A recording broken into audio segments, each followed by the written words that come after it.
Yeah. what are, if you could rewind to your more beginning stages of wealth, what were some of the key lessons that you learned along the way? If you want to call them principles, or that you feel like other people on this journey need to learn or need to be prepared for to achieve financial freedom, to achieve wealth? Yeah, the first one I'd say is assuming that you have this inner drive, right? Because I don't know how to teach people to have the inner drive. The inner drive kind of was there for me, if that makes sense. And I'm not saying that I wasn't lazy and a procrastinator and all the flaws of a childhood. Like most children are not motivated or driven. You have to learn to develop that. But there was like this drive to like more, and maybe to financially free, and like to become more and learn. So that's the piece. I don't know how to coach the people, but the most important thing is who you hang out with. Like if I could go back, I would just sooner and earlier start hanging out with people that either go to Tony Robbins or go to the top agent masterminds or go abundance, or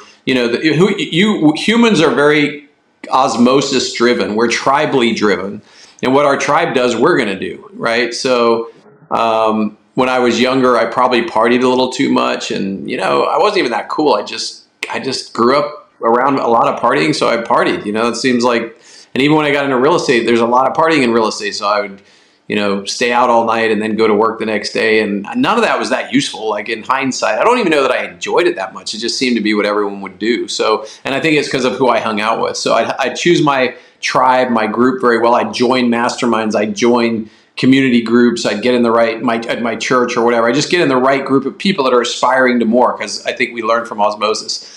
The second thing I'd probably do more of is the most important stuff. I would really prioritize. Early on, I just did everything. I worked across the board as hard as I could, tried to get as much things done as I could. But further along in my journey, what I've realized is, like, out of 10 activities, really only 3 of them matter. Now, so I really focus on those top 20% activities and nail those. I would probably hire coaches earlier. I mean, I think you need somebody to coach you and train you in your journey, or just hold you accountable to what you say you're going to do, or have a peer group. It could be as simple as a peer. Like when Pat Hyven came into my life started getting better and started moving along faster. When I hired coaches like Alan Toppy, who just passed away, and other people, they just helped me get there faster. And I think I'd buy real estate quicker and buy more of it, because I do think real estate is the best place for the everyday person to get wealthy. Wow, it's gold. Thank you. You have the opportunity through your businesses to interact with thousands of people. What are some roadblocks that you see, maybe most common roadblocks that you see getting in the way of someone, doing these things or achieving wealth? Are there things to watch out for or to be careful about? Whether it's, I've heard you mention in the past, a lot of people limit themselves through their ego, and that keeps them from, hiring coaches and getting around people that are better than them because they think they're all that. I've heard that. That's something that I've really learned from you along this journey. But I'd love for you to comment on that if you agree with that, and then any other common roadblocks that people that are beginning this journey need to look out for. Well, you got to stay humble. I mean, people get egoic, and we all have an ego, which is what we use. Like when I use my ego to go sell in a building, I'm like putting on the happy face and the how quickly can I get to the purchasing person, or if I'm trying to pick up a client, that's the ego. It's a useful tool. It's how we communicate, right? Right now, your podcast ego, and I'm my teacher ego, right? But at the end of the day, don't get lost in that. Behind that, there's just a humble being, an expression of life, a child that's trying to learn and grow. And if you get lost in your ego, or think you're too cool, or just want to look cool, like a lot of people spend a lot too much money. Early on, capital is king. Like especially if you want to do the way we did it, which is real estate. So you need that capital. You want to preserve that capital. So you don't need the flashiest car. You don't need the coolest clothes. You don't need all the toys.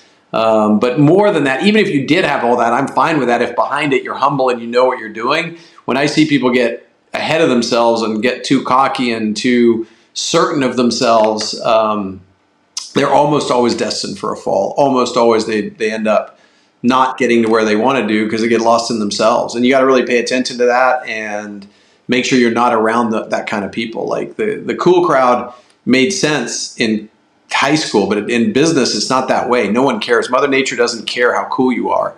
Mother Nature cares about, God cares about the decisions you make, and the decisions you make. If you make more good ones every year than bad ones, over time, your life will be great. And if you make more bad ones every year than good ones, then in time, your life will suck. And there are people out there that can help you make better decisions. And if you pay attention and keep your mind open and your humbleness high, like if you're humble, you're going to see what's right and what's wrong and what's the good move and the bad move. And if you're too full of yourself, you can't see anyone but yourself. It's like a trap that people fall into. So I definitely agree with what you said. But secondly, the question was the biggest thing I see. I noticed this after I spoke at Bigger Pockets. I had like 40 or 50 people lining up to ask me questions. People try to get it just right. It's never going to be just right. So they stop taking action because they're trying to figure out the right action.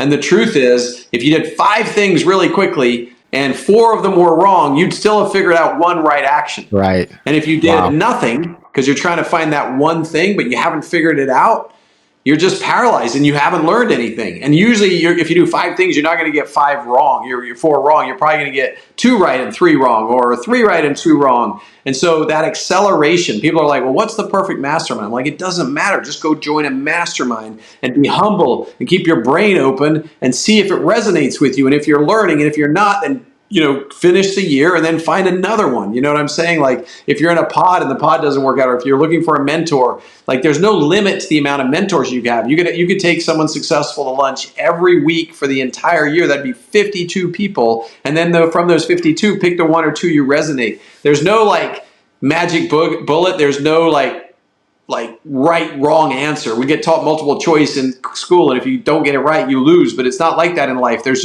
There's right-ish and wrong-ish. And so you just kind of do as much activity to get more and more of the right-ish things, the people that match for you, the activities that match for you. And then over time, you'll align yourself with what you're best at doing, and you'll be surrounded by people that can cover the other parts and help you get where you want to go. And that just takes massive action.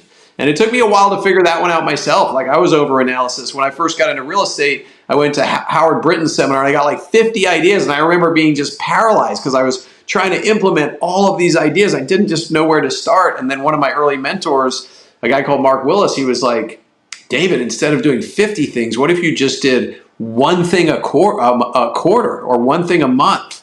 And then I got that lesson from other people. And I can think of 3 other mentors, Fred Gross and this other really wealthy guy that I asked advice from. And they all just said the same thing, like quit trying to do 50 things and do one thing that you think can change your life and every quarter. And I tried to do 3 things. So instead of implementing 50 business systems, I narrowed it down to 1, 2, or 3 a quarter. And then boom, I started building on that and building a foundation on top of that. And so it really is massive action, focusing in and not really trying to find the perfect one of those 50 that it is to do. You just do any one of them and take action. And then the feedback loop tells you what works and what doesn't. And then you rinse and repeat. So masses of action, paralysis by analysis, or just insecurity or uncertainty is what happens to people. And I think they also get worried about the money. Like we go back to that money. They're like, yeah, but that mastermind is 5K or 10K or 8K but the truth is, if you're going to be rich anyway, one day it's not going to matter. So you better, I would spend the money. I mean, the cheapest value bang for the buck is probably Tony Robbins. Just go to a Tony Robbins event for, I don't know what it costs nowadays, $1,200 or whatever, and you'll start picking up the vibe. Now, Tony has a lot of energy, and he taught me how to not procrastinate. So that's where I kind of learned not to procrastinate. And walking on fire was cool, and breaking some boards, and I kind of learned, I got more in me than I thought I would. And then to take me to another level, I needed more like intimate mastery with like Fred Gross, which only had 20 people in it. He wrote a book called The Black Belt of the Mind, which is a really good, barely in print book. And then, my tribe, which is GoBundance. I'm in Tiger 21, which is 30K a year. I'm just looking at another one that's 50K a year. I'm in another one that's 60K a year. But back in the beginning, I didn't have that kind of money, so I just find cheaper ways to do that. And the key to all of that is it wouldn't have mattered who I went into a mastermind with, just being a mastermind. It could have been Bob Proctor. It could have been, Marianne Williamson with the Illuminati stuff. It's all just about exposing yourself to wisdom and knowledge and letting it soak into your being so that you can re-express it through your life. So beautiful.